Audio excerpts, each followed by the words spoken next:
Saya dalam kesaksian tadi menyatakan bahwa setiap kita, termasuk hamba-hamba Tuhan, tidak pernah lepas dengan yang namanya kesulitan, persoalan, pergumulan hidup yang berat. Dan tentunya sebagai orang percaya, sebagai hamba Tuhan, sebagai anak Tuhan, perilaku kita dalam merespon sebuah pergumulan tentu berbeda. Orang yang di luar Kristus biasanya menanggapi pergumulan dengan perilaku yang tidak efektif. Kecenderungan seperti itu ya. Karena dasarnya tidak hidup dalam Kristus, tidak hidup dalam Tuhan, cenderung berada pada keputusan berperilaku yang tidak efektif. Maksudnya adalah perilaku yang justru tidak membawa dampak positif terhadap diri sendiri, bahkan bagi orang lain. Tuhan merindukan kita semua sebagai anak Tuhan untuk berperilaku positif, efektif ketika kita diperhadapkan dengan persoalan, ketika menghadapi, meresponi persoalan. Persoalan bagaikan tamu yang tidak pernah diundang. Persoalan bagaikan sesuatu yang tidak pernah kita pikirkan. Seorang yang logis berpikir akan selalu berkata kepada Tuhan, kalau bisa perjalanan hidup saya selalu baik-baik saja. Kalau bisa perjalanan hidup saya seperti yang saya inginkan, tidak ada kendala, tidak ada trouble, tidak ada persoalan. Setiap kita merindukan hal tersebut. Tapi realitanya dalam sepanjang sejarah kehidupan kekristenan, kalau kita lihat perjanjian lama, perjanjian baru, tokoh-tokoh Alkitab pun yang sangat terkenal.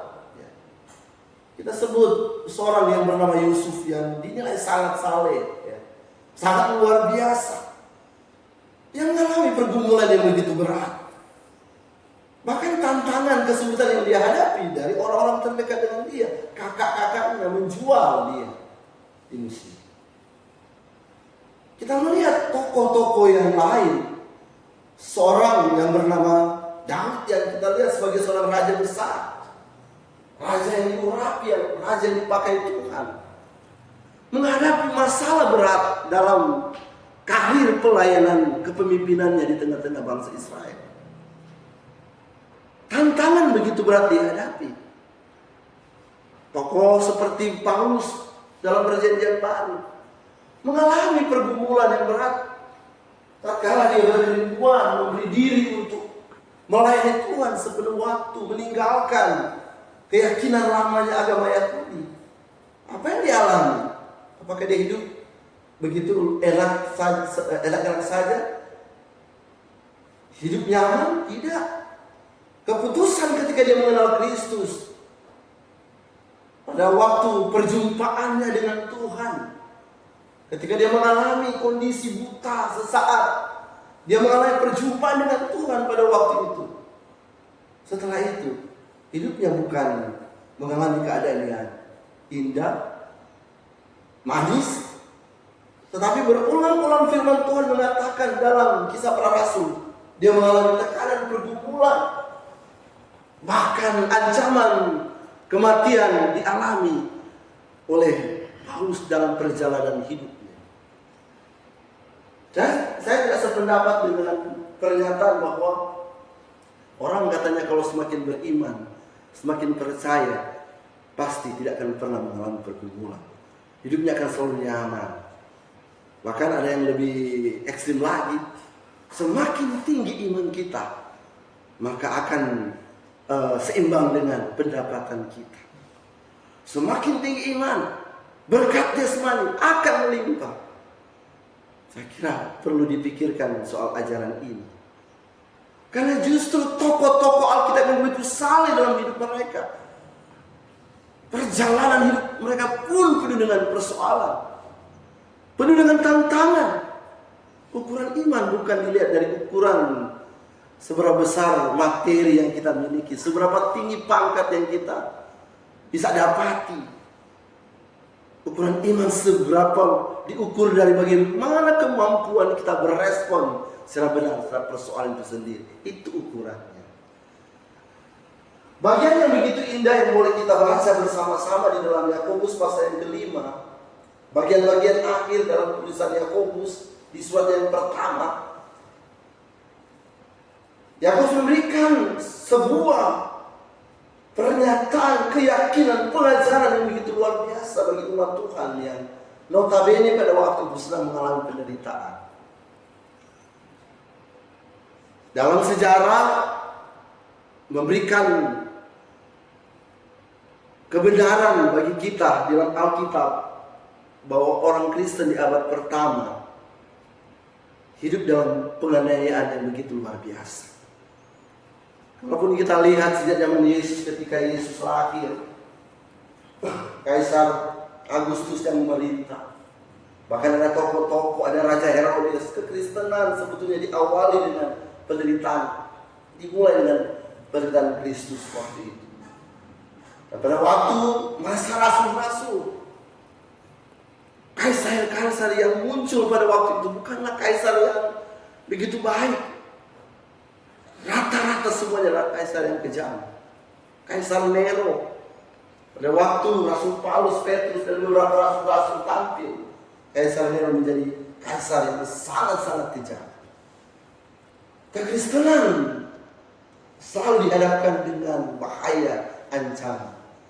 Ada satu waktu orang-orang percaya, orang Kristen harus dijadikan tontonan, dibawa di satu tempat kolosium, di bawah, dipertontonkan di hadapan para orang kaya, para konglomerat pemimpin Romawi. Orang Kristen diadu dengan binatang pada waktu itu. Pergumulan, tantangan. Bahkan Petrus adalah salah satu rasul yang dalam hidupnya menurut tradisi Yesus disalibkan kepala di atas, Petrus disalibkan dengan kepala di bawah. Itu pergumulan yang begitu luar biasa, penganiayaan yang luar biasa. Yakobus pun demikian. Dia mengalami tantangan bersama dengan umat Tuhan yang dia layani, yang tersebar di 12 suku perantauan. Kenapa mereka ada di perantauan, berdiaspora? Karena tekanan orang-orang Romawi pada waktu itu. Mereka harus tersebar. Kenapa? Penganiayaan yang begitu luar biasa dihadapi pada waktu itu. Tapi yang luar biasa, Yakobus tidak berpikir negatif, tidak mengajarkan hal yang salah. Tapi Yakobus memberi pengajaran bagaimana perilaku orang percaya dalam respon terhadap pergumulan hidup. Saya mendapati di sini ada 3 hal yang disampaikan oleh Yakobus sebagai rasul Allah yang dipakai Tuhan bagi umat Tuhan pada waktu itu, bahkan bagi kita. Bagaimana sesungguhnya perilaku yang benar, perilaku yang positif, efektif dalam kita meresponi persoalan yang kita hadapi. Kalau kita lihat ayat 7, firman Tuhan dalam Yakobus pasal 5. Karena itu saudara-saudara, bersabarlah sampai kedatangan Tuhan. Bersabarlah sampai kepada kedatangan Tuhan. Ayat ini kadang ditafsir sebagai ayat eskatologis. Eskatologis berarti berbicara soal keadaan di masa akan datang. Tapi yang menjadi pertanyaan, apakah memang konteksnya Yakobus sedang berhadapan dengan ajaran yang salah tentang eskatologi? Saya kira tidak ya. Yakobus sedang bicara tentang isu eskatologis dalam konteks ini Bapak Ibu, tetapi kita kaitkan kata kedatangan Tuhan dengan kata bersabarlah. Bersabarlah sampai kepada kedatangan Tuhan. Bagian ini menjelaskan bahwa Yakobus melihat bahwa umat Tuhan yang dia layani, ya, yang tersebar di dalam suku perantauan sedang mengalami penderitaan, tantangan yang begitu berat. Kebebasan beribadah mereka tidak alami. Tekanan dari orang-orang Yahudi jelas mereka hadapi. Karena ada satu realita yang terjadi, bahkan sudah disampaikan dalam Kisah Para Rasul. Orang-orang percaya yang terima Yesus disingkirkan dari keluarga, tidak dianggap keluarga. Ya mungkin sama seperti kalau di konteks Indonesia, kalau ada orang muslim masuk Kristen pasti dianggap murtad. Tapi kalau ada yang orang Kristen masuk Islam, marah, mereka bersenang-senang. Ya seperti yang dialami oleh umat Tuhan, karena orang Yahudi memandang bahwa orang Kristen itu adalah sekte yang berbahaya, yang mengajarkan pengajaran di luar hukum Taurat. Bukan apa yang Paulus, Yakobus mengalami tekanan dari umat Tuhan pada waktu itu. Jadi pilihan menjadi orang Kristen di zaman itu bukanlah pilihan yang enak-enak, Bapak Ibu. Bukan pilihan tanpa konsekuensi, tetapi pilihan yang harus diperhadapkan dengan realita. Masuk Kristen berarti siap dibuang oleh keluarga. Masuk Kristen berarti siap dibenci oleh masyarakat Yahudi. Masuk Kristen berarti juga siap untuk diperlakukan tidak baik oleh orang Romawi. Kenapa? Orang Romawi tidak senang dengan Kristenan. Karena pada waktu para rasul mulai mengajarkan tentang Kristus, secara politik orang Romawi merasa tersaingi. Wah, kalau ada Kristus, berarti bisa dong pengaruh penghormatan kepada kaisar Romawi akan berkurang. Karena dalam tradisi orang Romawi di zaman dulu ada namanya penyembahan kepada kaisar. Seharusnya sebagai kaisar yang sudah meninggal. Dan kenapa itu dilakukan oleh orang Romawi supaya tujuannya itu untuk menyatukan orang-orang yang ada di bawah kekaisaran Romawi secara politik, supaya kalau mereka menyembah kepada kaisar yang sudah meninggal, otomatis mereka akan menunjukkan kesetiaan mereka kepada kekaisaran Romawi. Ketika Kristus hadir dan ketika Kristus mati dan bangkit dari ke surga, para rasul mengajarkan tentang Kristus yang mati dan bangkit yang disebut sebagai Tuhan, merupakan saingan bagi orang-orang Romawi pada waktu, sehingga Kristen pun mengalami tekanan dari orang Yahudi, bahkan dari orang Romawi. Tekanan yang begitu berat. Hal itu dialami oleh umat Tuhan yang dilayani oleh Yakobus pada waktu itu. Tapi apa yang disampaikan? Bersabarlah sampai kedatangan Tuhan. Artinya apa? Maksud di sini artinya izinkan Tuhan hadir dalam pergumulanmu. Izinkan Tuhan ada untuk menyelesaikan persoalan kita. Bersabarlah sampai kedatangan Tuhan. Artinya apa? Bersabar sampai Tuhan menyelesaikan persoalan pergumulan yang sedang dihadapi pada waktu itu. Itu maknanya. Bersabar sampai kedatangan. Artinya Tuhan menolong, memberikan solusi atas masalah yang dihadapi oleh umat Tuhan pada waktu itu. Artinya bahwa umat Tuhan dilarang oleh Tuhan untuk mengambil keputusan sendiri, untuk berperilaku negatif, untuk menyelesaikan masalah dengan cara sendiri. Tapi selesaikan masalah bersama dengan Tuhan. Itu maksudnya. Bersabar sampai Tuhan datang menyelesaikan persoalan kita.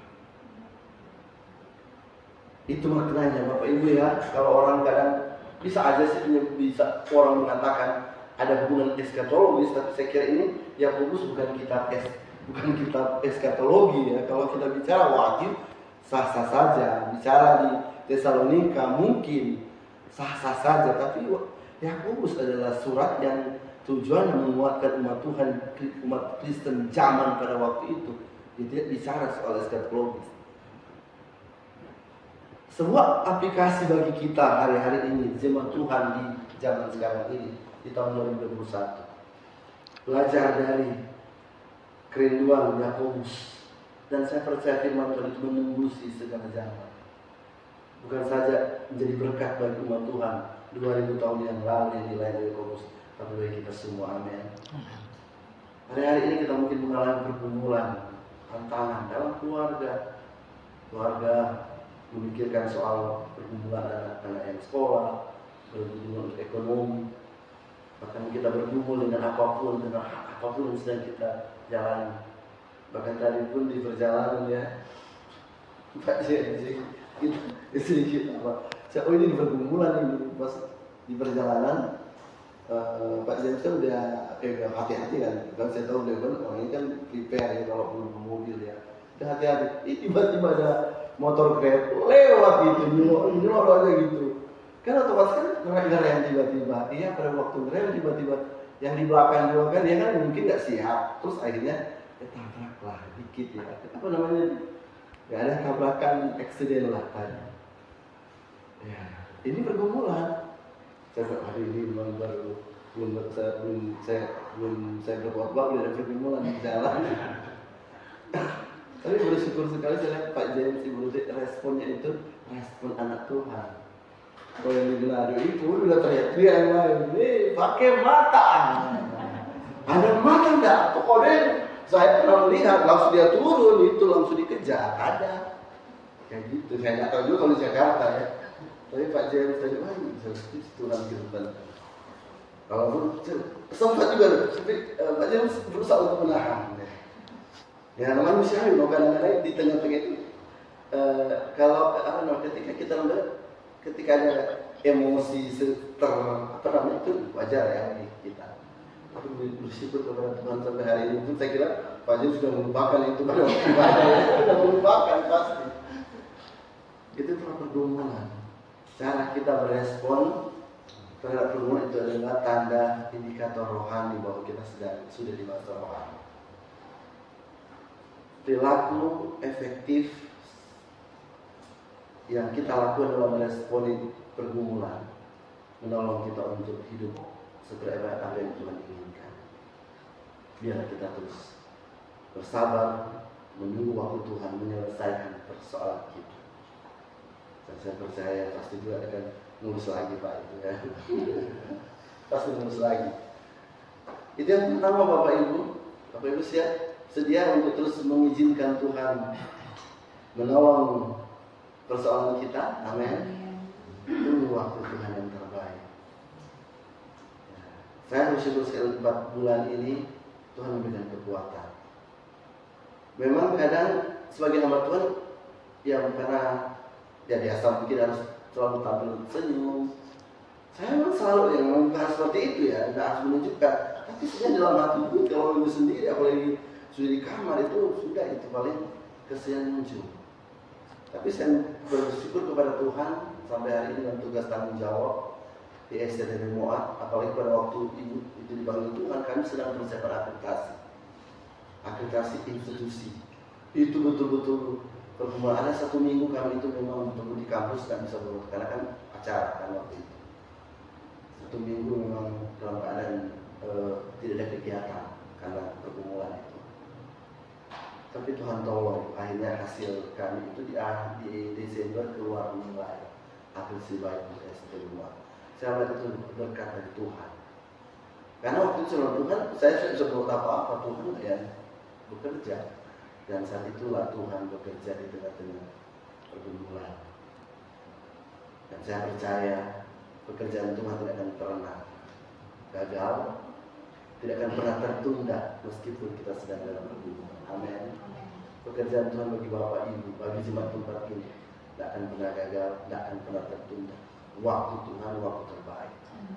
Dan pasti jemaat tempat ini kerinduan untuk ada tempat yang representatif, tempat ibadah ke depan saya percaya waktu Tuhan waktu terbaik. Bersabar sampai Tuhan hadir untuk menyelesaikan persoalan kita. Itu yang pertama. Yang kedua, perilaku efektif dalam meresponi sebuah pergumulan adalah bagaimana kita selalu meneguhkan iman kepada Tuhan. Saya lihat di dalam bagian firman Tuhan, kamu juga harus bersabar. Ayat 8, dan harus meneguhkan hatimu. Bahasa Indonesia mengatakan, dan harus meneguhkan hatimu. Meneguhkan hatimu. Kardia, hati. Yang dipakai kardia, yang diterjemahkan dalam bahasa Inggris adalah will and mind. Meneguhkan kehendak, ya. Pikiran di hadapan Tuhan. Tekanan, persoalan hidup yang kita hadapi, satu waktu bisa membuat kita dalam keadaan tidak bisa berpikir tenang. Orang mengatakan bisa satu waktu kita mengalami stres, entah stres ringan, stres berat, depresi. Saya kira anak Tuhan sampai pada titik lebih daripada depresi yang akhirnya membuat kita hilang kesadaran, hilang jati diri, tidak sampai kepada titik itu. Kamu harus meneguhkan hatimu ketika dalam persoalan, mengendalikan pikiran kita, mengendalikan segala pikiran yang bisa membawa kita keluar dari pikiran Kristus. Meneguhkan hati bagaimana kita terus meyakini bahwa Tuhan tidak pernah salah ketika Dia mengizinkan persoalan yang kita hadapi. Tuhan tidak pernah salah. Dan Tuhan tidak pernah merancangkan hal-hal negatif bagi kita ketika Dia berhubungan. Segala pikiran kita selalu dibawa pada pikiran Kristus. Selalu melihat bahwa apa yang Tuhan izinkan, semua dalam rangka membentuk, membawa kita semakin kuat di hadapan Tuhan dengan persoalan yang kita ada. Seorang anak kecil akan mungkin langsung berjalan, berlari tanpa pernah jatuh bangun untuk belajar melangkah. Seorang anak kecil akan mungkin tiba-tiba lihat anak yang baru lahir ataupun 2 tahun itu sudah bisa naik pohon. Gak ada ya anak kecil yang bisa naik pohon, gak ada. Semua harus mulai dari merangkak, jatuh bangun. Kehidupan kita pada waktu kita mulai jatuh bangun dalam pergumulan ini, Tuhan sedang membawa kita semakin dewasa, semakin bertumbuh di hadapan Tuhan. Teguhkan hati. Teguhkan hati. Meneguhkan hati. Bagaimana kebergantungan kita sebenarnya kepada Tuhan. Melihat kehendak Tuhan, melihat tuntunan Tuhan atas setiap proses hidup yang kita jalani. Saya sangat percaya bahwa setiap kita yang bertumbuh pasti mengalami sebuah proses. Bertumbuh selalu identik dengan dua kata, proses dan progres. Tanaman yang ditanam, sayur yang ditanam, apakah di daerah kami itu dekat dengan kompleks pertanian. Jadi kalau tanaman yang ditanam, dia sehat kalau dia mulai pertumbuhan. Pertumbuhan itu selalu dimulai dengan sebuah proses ketika tanaman itu mulai disemai, kemudian mulai dipindahkan, kemudian mulai ada pupuk pertumbuhan dan mulai ada tanaman itu mulai bertumbuh. Kemudian mulai kalau ada cabang-cabang yang kurang bagus mulai dibuang, dibersihkan dan sebagainya, dipupuk, diberi obat dan sebagainya. Proses. Kemudian ada progres. Tanaman yang 2 minggu akan berbeda bentuknya ketika sudah 1 bulan. Apalagi kalau kita menanam daun batang bawang ya, bawang pre ya, biasanya itu kan biasanya cuma 1. Lama-lama mulai bertumbuh, dia berbelah jadi mungkin bisa 3, 4, 5. Kalau dia subur bagus ya sampai 5, 6 ya kali ya, seperti itu. Ya antara 4 lah, 5. Artinya ada proses, kemudian ada progres. Jadi ketika kita mengalami yang namanya proses, pasti ada progres. Setiap bagian pergumulan yang kita hadapi, Tuhan mau kita melalui sebuah progres. Amin. Sebuah peningkatan. Sebuah peningkatan dalam iman. Semakin kita meneguhkan hati, semakin kita mengalami progres Tuhan, semakin kita meneguhkan hati melewati persoalan, semakin kita bertumbuh menjadi seperti yang Tuhan inginkan. Amin. Itu yang Tuhan mau dalam hidup ini. Saya pun bersyukur Bapak Ibu, bukan bersyukur dengan dipanggilnya istri saya. Saya dalam hati sebenarnya juga kalau masih banyak pertanyaan yang saya tanyakan kepada Tuhan. Tapi pun saya walaupun tidak dijawab pun sebenarnya biarlah kehendak Tuhan yang menjadi pertanyaan Tuhan tersebut. Karena ada banyak pertanyaan yang memang tidak perlu dijawab oleh Tuhan dan kita harus menerima realita itu. Yang saya syukuri adalah proses Tuhan menolong bagaimana pikiran kehendak ini terus dalam kontrol Tuhan sehingga terus berpikir positif. Itu saja yang saya syukuri Tuhan mampukan melewati semuanya itu, karena saya masih dalam spirit yang sama dengan istri saya pada waktu kami berdoa pada waktu dia menderita sakit. Jangan sampai kan menyalahkan Tuhan, apalagi memuja Tuhan di tengah-tengah penderitaan yang berat. Sampai hari ini pun tetap dalam iman yang sama, dalam keteguhan hati yang sama. Apa yang Tuhan buat itu baik adanya, tidak pernah ada yang salah. Dan saya percaya bahwa ini meneguhkan saya, dan kalau saya mempersiapkan khotbah ini, bagian khotbah ini saya khotbahkan sangat menguatkan sekali karena Tuhan izinkan saya melewati kondisi seperti ini, meneguhkan hati di tengah-tengah persoalan. Jadi perilaku yang efektif bagi kita dalam respon persoalan kita hadapi, yang pertama tadi, izinkan Tuhan untuk mengambil alih setiap persoalan kita sehingga Tuhan bisa bekerja begitu luar biasa. Pada waktu yang kedua, selalu meneguhkan hati kita, pertahankan iman kita, jangan pernah terbawa dengan keadaan. Berpikir bahwa Tuhan selalu punya rencana yang indah, yang mulia atas setiap persoalan, sehingga kita mengalami proses dan progres hidup rohani yang terus bertumbuh di hadapan Tuhan. Yang ketiga, saya lihat di sini Bapak Ibu, menarik sekali di sini, yang ini unik ya, bagian ketiga ini.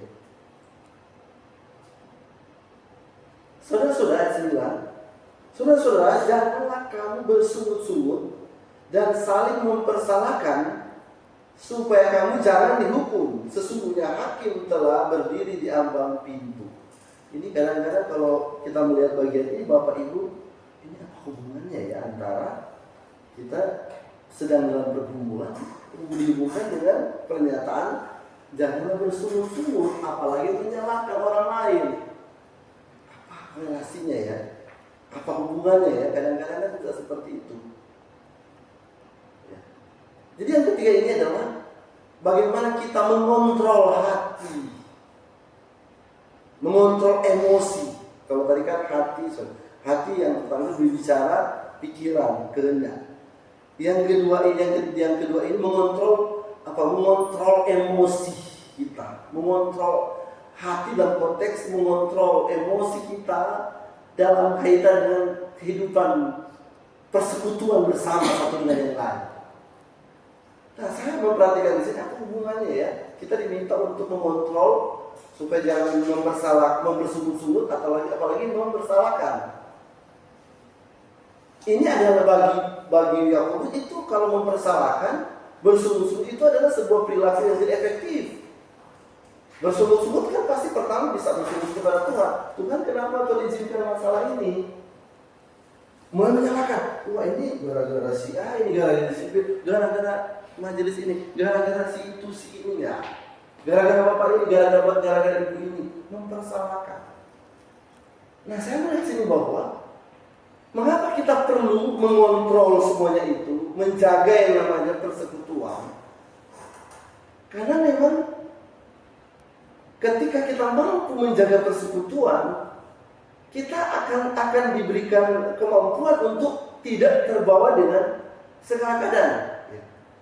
Karena persoalan yang dihadapi oleh kita bisa memicu seseorang untuk untuk bisa hidup dalam keadaan tidak bisa membuat orang nyaman.